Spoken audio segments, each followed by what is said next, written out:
Hello दोस्तों, आज हम पढ़ेंगे डॉक्टर ब्रायन विच की किताब मेनी लाइफ मेनी मास्टर्स, कई जीवन कई देवात्माएं। अध्याय 9। हर सप्ताह कैथरीन के अंदर से मनोविक्षेपण, डर और व्याकुलता की बाकी परतें हट रही थी। प्रत्येक सप्ताह में वह शांत, कोमल और धैर्यवान दिख रही थी। वह काफ़ी आत्मविश्वास से भरी थी और लोग उसकी ओर आकर्षित हो रहे थे। वह अपने अंदर प्रेम महसूस कर रही थी और दूसरे लोग भी उसे बदले में प्रेम दे रहे थे।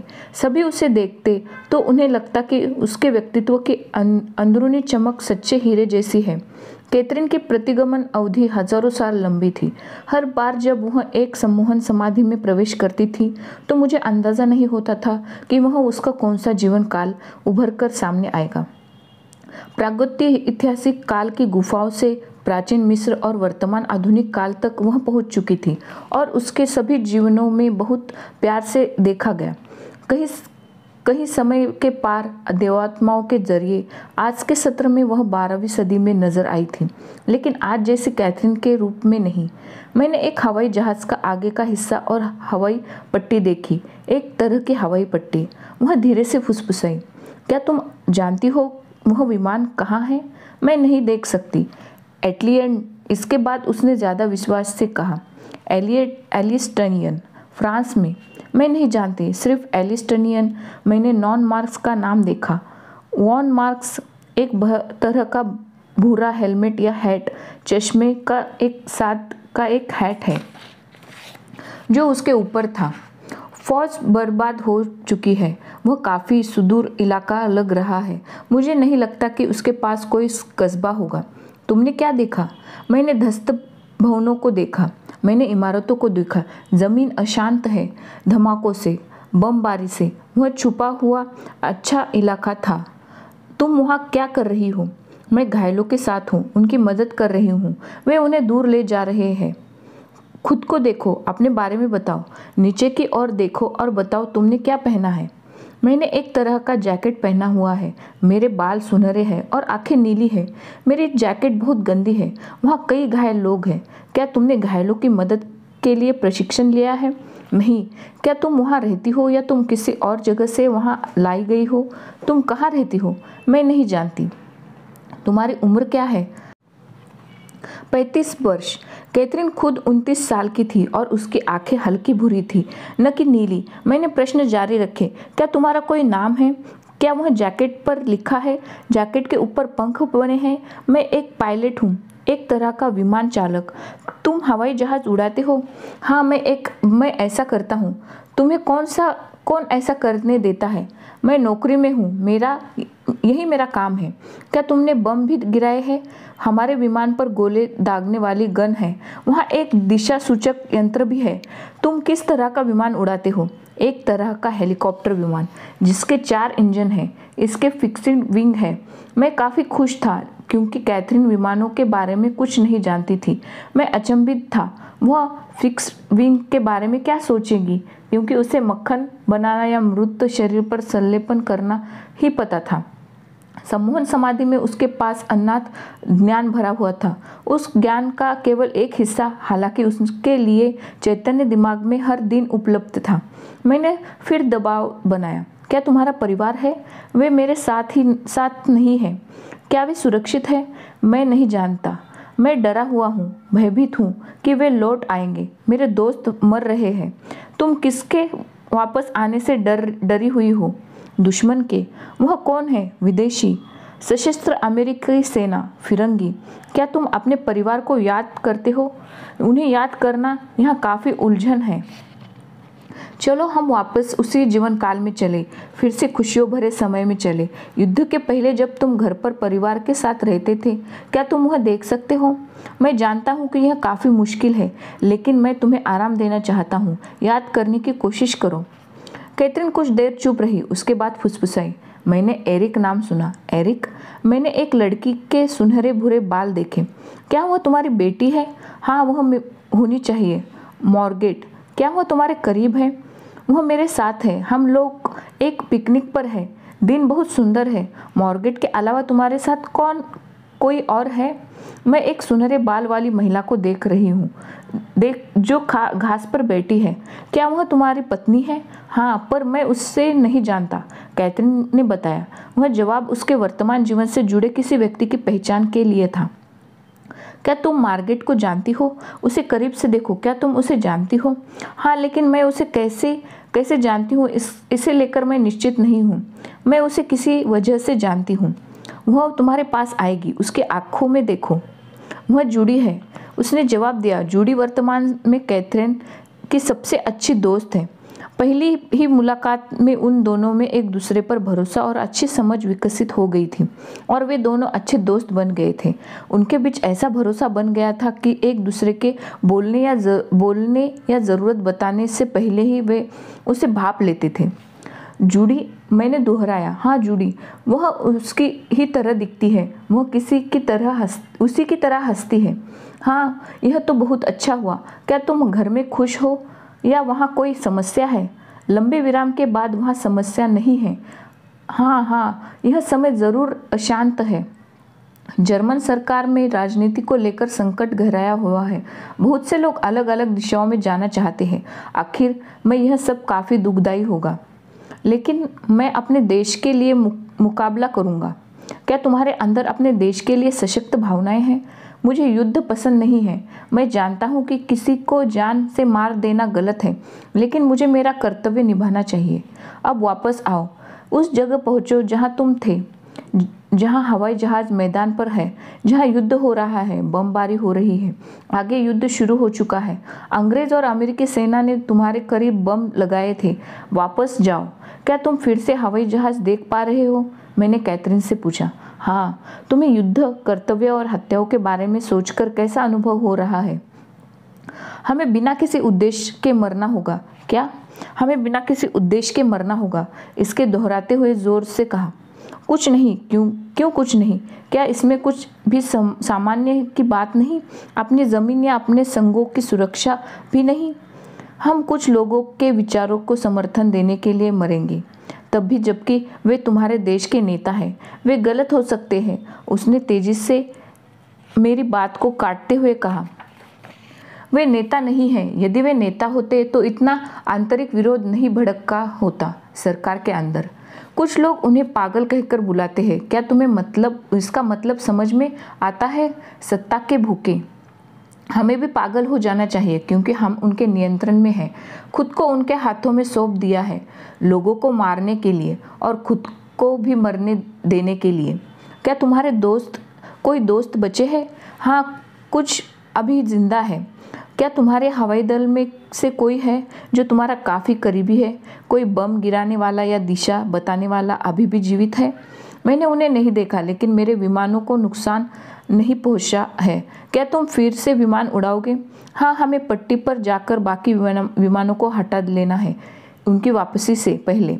अपने विमान में जाओ, मैंने कैथरीन को निर्देश दिया। मैं नहीं जाना चाहती। यह मेरे साथ सौदेबाजी करने जैसा था, लेकिन तुम्हें उसे ज़मीन से हटा लेना चाहिए। यह बड़ी बेवकूफ़ी होगी। युद्ध के पहले तुम किस तरह का काम करते थे? तुम्हें याद है एरिक क्या करता था? मैं वायुसेना में दूसरे दर्जे का अधिकारी था, एक छोटे विमान पर। वहाँ कुछ विमान मालवाहक भी थे। मतलब तुम पायलट थे? हाँ, वे तुम्हें अक्सर घर से बाहर काफ़ी दूर रखते हैं। हाँ, कैथरीन ने बहुत कोमलता और उदासी से भरकर जवाब दिया। अपने समय में आगे बढ़ो, मैंने आदेश दिया। अगली उड़ान की ओर। क्या तुम यह कर सकते हो? वहाँ कोई अगली उड़ान नहीं है। तुम्हारे साथ कुछ हुआ है? हाँ, वह तेजी से सांस लेने लगी। वह काफ़ी उत्तेजित हो गई थी। वह अपने मरने के दिन की ओर आगे बढ़ चुकी थी। क्या हो रहा है? मैं आग से डरकर भाग रहा हूँ। मेरा दल आग के कारण बिखर गया है। क्या तुम इस हादसे में बच गए हो? कोई भी जीवित नहीं बचा। युद्ध से कोई नहीं बचा। मैं मर रहा हूँ। उसकी सांसें काफ़ी भारी हो रही थी। खून, हर जगह खून है। मेरी छाती में दर्द है। मेरी छाती पर प्रहार हुआ है और मेरे पैर और मेरा गला बहुत दर्द है। वह वेदना में थी, लेकिन जल्द ही उसकी सांसें सामान्य और ज़्यादा नियमित हो गई। उसके चेहरे की मांसपेशियां तनाव मुक्त हो गई और वो काफ़ी शांत और चिंता मुक्त लग रही थी। मैं इस बदली हुई अवस्था की स्थिरता को समझ गया था। तुम बढ़िया आरामदायक स्थिति में नजर आ रही हो। क्या अब सब कुछ खत्म हो गया?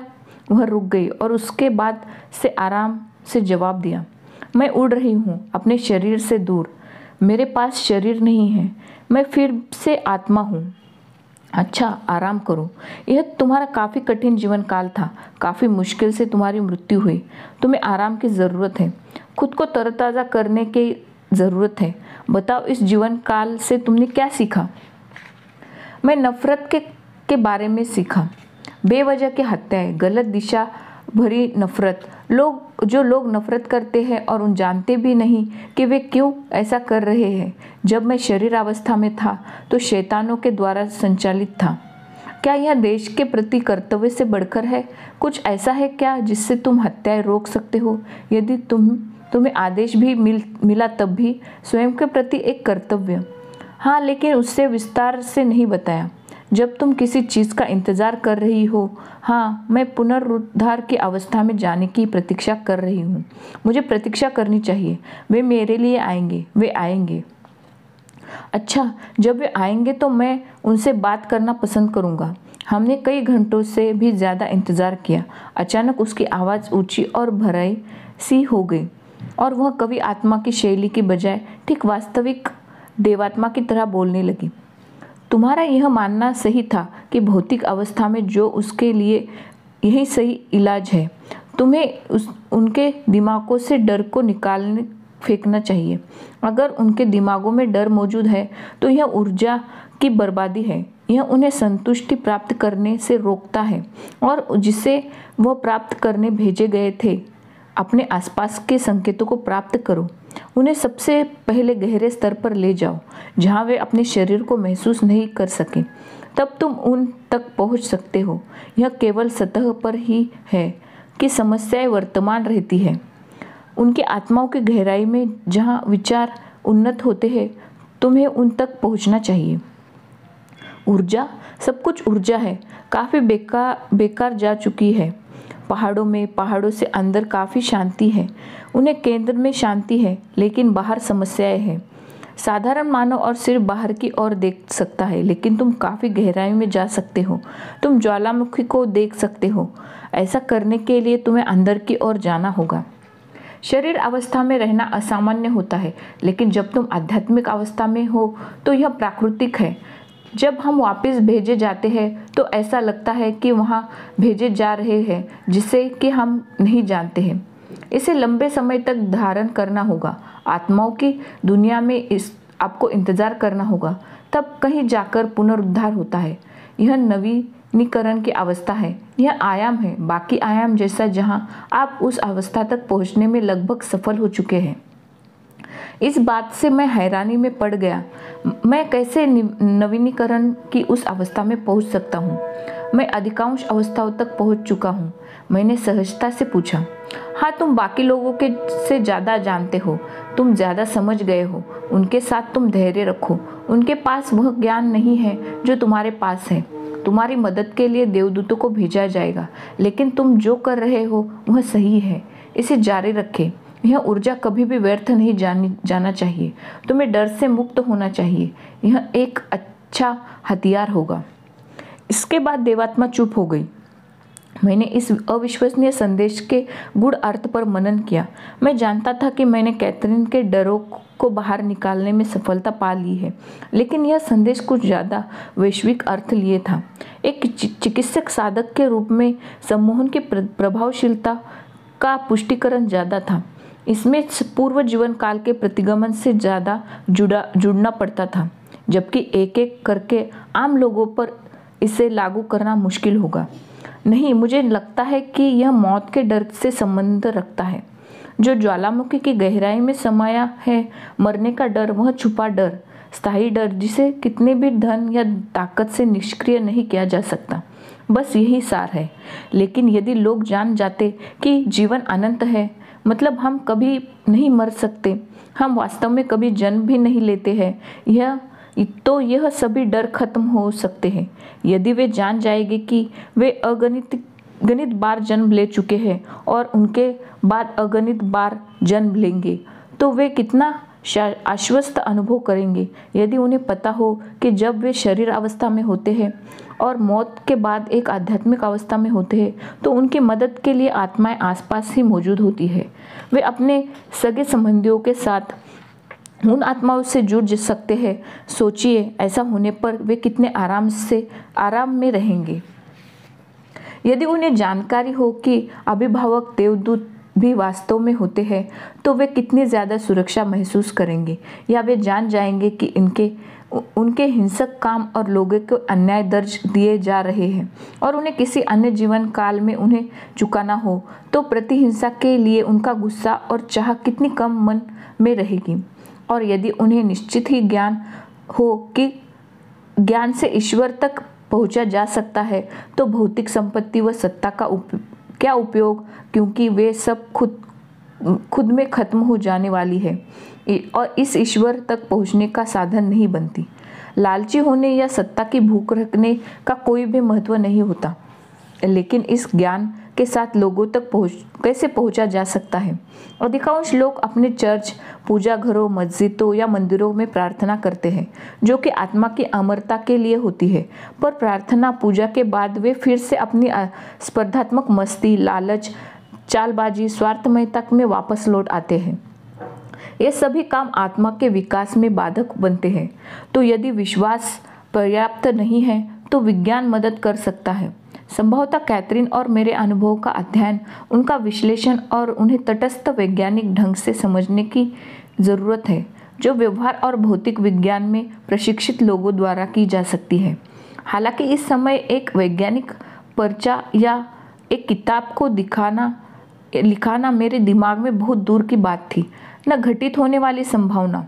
मैं उस देवदूत को लेकर हैरत में था जिसे मेरी मदद के लिए फिर से भेजा गया था। मेरी मदद, पर किस लिए? कैथरीन ने हलचल की और धीरे से फुसफुसाने लगी। कोई व्यक्ति था, गिडॉन। किसी व्यक्ति का नाम गिडॉन है। गिडॉन, वह तुमसे बात करने की कोशिश कर रहा है। उसने क्या कहा? वो मुझे घेरे हुए है, वह रुकना नहीं चाहता है, वह अभिभावक जैसा है कोई चीज़, लेकिन वह मेरे साथ खेल रहा है। क्या वह तुम्हारे अभिभावकों में से एक है? हाँ, लेकिन वह खेल रहा है। वह इस वक्त चारों ओर उछल रहा है। मैं सोचती हूँ कि वह मुझे बताना चाहता है कि वह मेरे चारों तरफ है, हर जगह। गिडॉन, मैंने दोहराया, वह वहाँ है।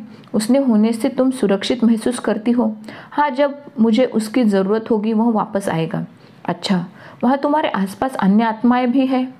उसने परम चेतना वाली मनोस्थिति में धीरे से जवाब दिया। ओह हाँ, कई आत्माएं। वे जब आती है जब वे चाहती है, वे आती है जब वे चाहती है। हम सभी आत्माएं हैं, लेकिन कुछ भौतिक अवस्था में है और पुनरुद्धार की अवधि में है।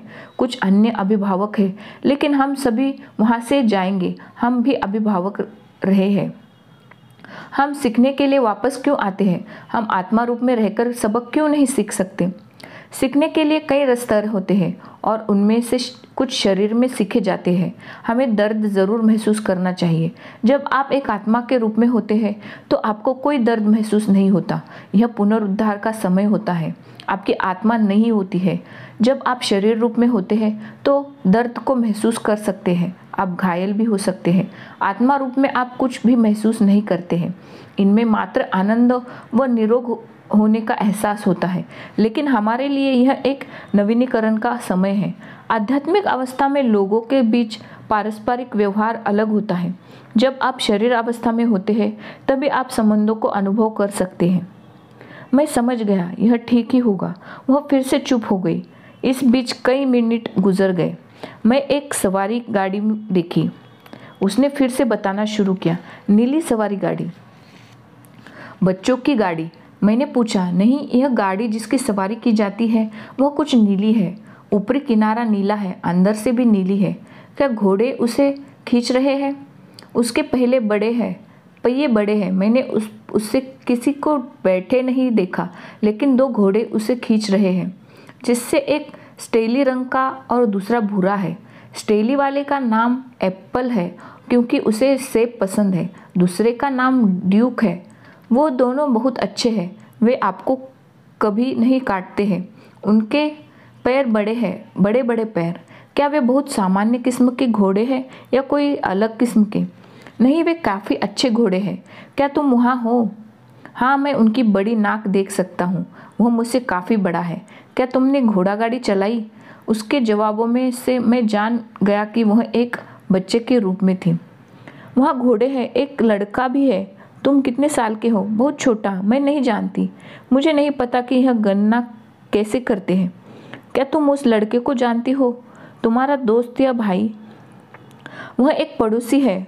वह वहाँ है पार्टी के लिए। वहाँ एक शादी जैसा कुछ हो रहा है। क्या तुम जानती हो किसकी शादी हो रही है? नहीं, हमें यह कहा गया है कि गंदे नहीं होना है। मेरे बाल भूरे हैं, जूते में बटन हैं जो बाहर की ओर खुलते हैं। क्या तुम शादी के कपड़े पहने हो? बहुत अच्छे से कपड़े। वे सफ़ेद है, एक तरह के सफ़ेद कपड़े जिसमें रंग बिरंगी कपड़ों के फूदे लगे हुए हैं। वे पीछे से जुड़े हैं। क्या तुम्हारा घर पास में है? वह काफ़ी बड़ा घर है, बच्चे ने जवाब दिया। क्या तुम वहीं रहते हो? हाँ। अच्छा, अब तुम अपने घर के अंदर देख सकते हो। यह ठीक है। आज का दिन महत्वपूर्ण दिन है। बाकी लोग भी अच्छे कपड़े पहने हुए हैं, काफ़ी विशेष कपड़े पहने हुए हैं। वहाँ खाना पक रहा है, तरह तरह का, बहुत सारा खाना। क्या तुम गंध सूंघ कर बता सकते हो?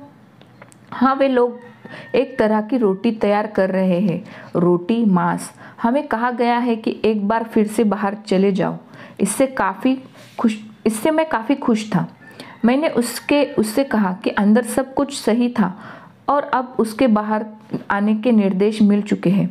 क्या वे तुम्हें नाम लेकर बुलाते हैं? मैडी और एडवर्ड। क्या वह लड़का है? हाँ। वे नहीं चाहते कि तुम घर में रुको। नहीं, वे काफ़ी व्यस्त है। इसके बारे में तुम कैसा महसूस करते हो? हम इसकी परवाह नहीं करते, लेकिन साफ बने रहना काफ़ी मुश्किल है। हम कुछ भी नहीं कर सकते। क्या तुम शादी में शामिल हो बाद में उस दिन? हाँ, मैंने कई लोगों को देखा। कमरे में काफ़ी लोग हैं। बहुत गर्मी है। एक गर्म दिन। वहाँ एक पादरी है। उस पादरी के पास एक अजीब सी टोपी है, एक बड़ी टोपी, काली। वह उसके चेहरे पर आ गई है कई तरह से। क्या यह तुम्हारे परिवार के लिए खुशियों भरा समय है? हाँ। क्या तुम जानती हो किसकी शादी हो रही है? मेरी बहन की। क्या वह ज़्यादा बड़ी है? हाँ। क्या तुमने उसे अभी देखा? क्या वह शादी का जोड़ा पहने हैं? क्या वह अच्छी दिख रही है? हाँ, उसके बालों को चारों ओर बहुत सारे फूल हैं। उसे ज़रा पास से देखो। क्या तुम उसे पहले से जानते हो? उसकी आंखें देखो, उसका मुंह देखो। हाँ, मैं सोचती हूँ कि वह बेकी है, लेकिन वह तो बहुत छोटी है, काफ़ी छोटी। बेकी कैथरीन की दोस्त और सहकर्मी थी। वे काफ़ी करीबी थे। हालांकि कैथरीन को बेकी का उसके मामलों में और फैसलों में घुसना पसंद नहीं था। आखिरकार वह उसकी दोस्त थी, न कि परिवार की सदस्य।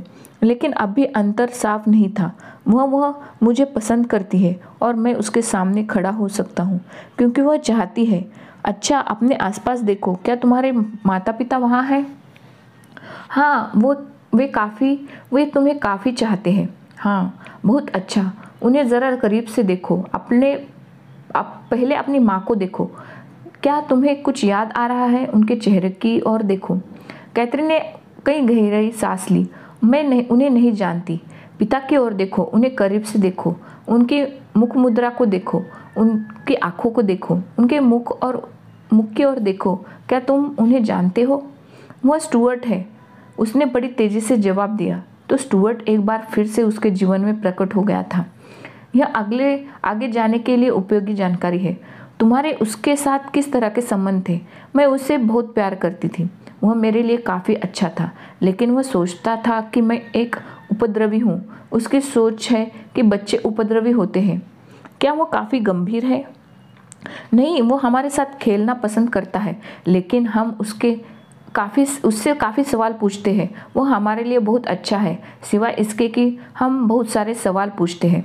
क्या इस वजह से वह कभी कभी गुस्सा हो जाता है? हाँ, हमें शिक्षक से ज़रूर सीखना चाहिए, न कि उससे। इसीलिए हम स्कूल जाते हैं, सीखने के लिए। लगता है कि वह तुमसे कुछ कह रहा है। क्या उसने तुमसे बात की? हाँ, उससे कई और ज़रूरी काम करने पड़ते हैं। उसे फार्म को संभालना होता है। क्या यह कोई बड़ा फार्म है?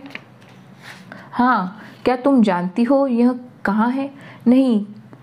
क्या उन्होंने कभी शहर या प्रांत का जिक्र किया? कभी कस्बे का नाम लिया? वह रुक गई, सावधानी से कुछ सुनने लगी। मैंने नहीं सुना। वह फिर से चुप हो गई।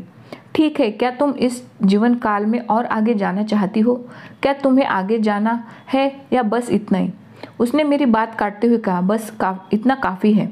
कैथरीन के साथ संपूर्ण प्रक्रिया के दौरान मैं उसके खुलासों को अन्य व्यवसायी लोगों के साथ बांटना नहीं चाहता था। वास्तव में कैलोर और कुछ अन्य जिन्हें मैं सुरक्षित मानता था, मैंने इस महत्वपूर्ण जानकारियों को अभी तक किसी अन्य के साथ बांटा नहीं था। मैं जानता था कि हमारे सत्रों से मिला ज्ञान सच्चा और बेहतर उल्लेखनीय है, पर सहकर्मियों की प्रतिक्रिया की चिंता ने मुझे चुप कर रखा था।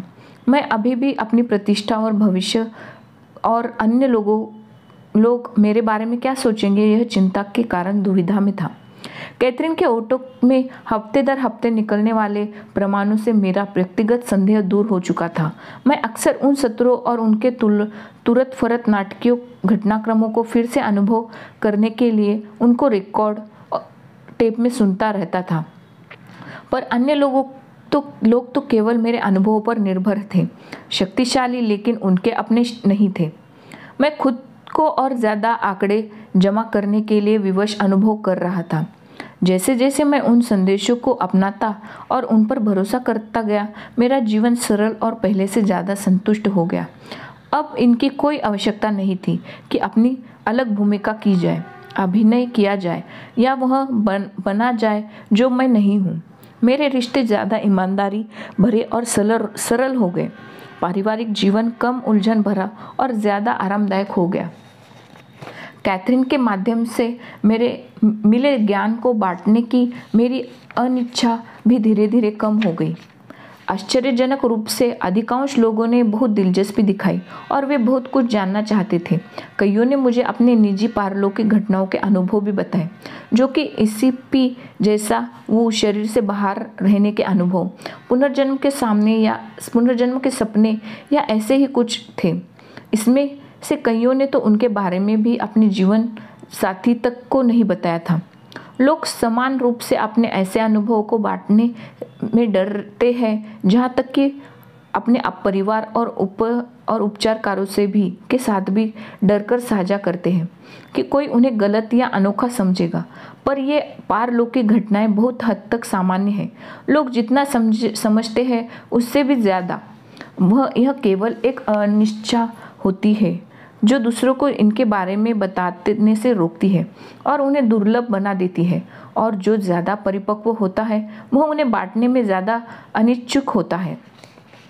मेरे अस्पताल के प्रमुख क्लिनिकल विभाग के एक आदरणीय प्रमुख अपनी विशेषता के दम पर अंतर्राष्ट्रीय व्यक्ति प्राप्त कर चुके हैं। वह अपने मृत पिता से बातें करते हैं, जिन्होंने उन्हें कई बार गंभीर खतरों से बचाया है। एक अन्य प्रोफेसर को सपनों में अपने जटिल शोध प्रयोगों से जुड़ी महत्वपूर्ण बातें या समाधान पता चल जाते हैं। उनके सपने हमेशा सच भी होते हैं। एक अन्य मशहूर डॉक्टर को जब कोई फ़ोन करता है तो वह जवाब देने से पहले ही जान जाते हैं कि किसका फ़ोन है। मिडवेटर्स यूनिवर्सिटी के मनोचिकित्सा विभाग के प्रमुख की पत्नी मनोविज्ञान में पीएचडी है। उनमें शोध प्रोजेक्ट हमेशा सावधानीपूर्वक बनाए और क्रियान्वित किए जाते हैं। उसने कभी किसी को नहीं बताया था कि जब वह पहली बार रोम गई थी, बिना किसी की मदद के उसने पूरा शहर घूम लिया, जैसे कि शहर का नक्शा उसके दिमाग में बना हो। उन्हें बिना गलती के शहर के कोनों के बारे में पता था, बावजूद इसके कि वह इससे पहले कभी इटली नहीं गई थी, नहीं वह इटालियन भाषा जानती थी।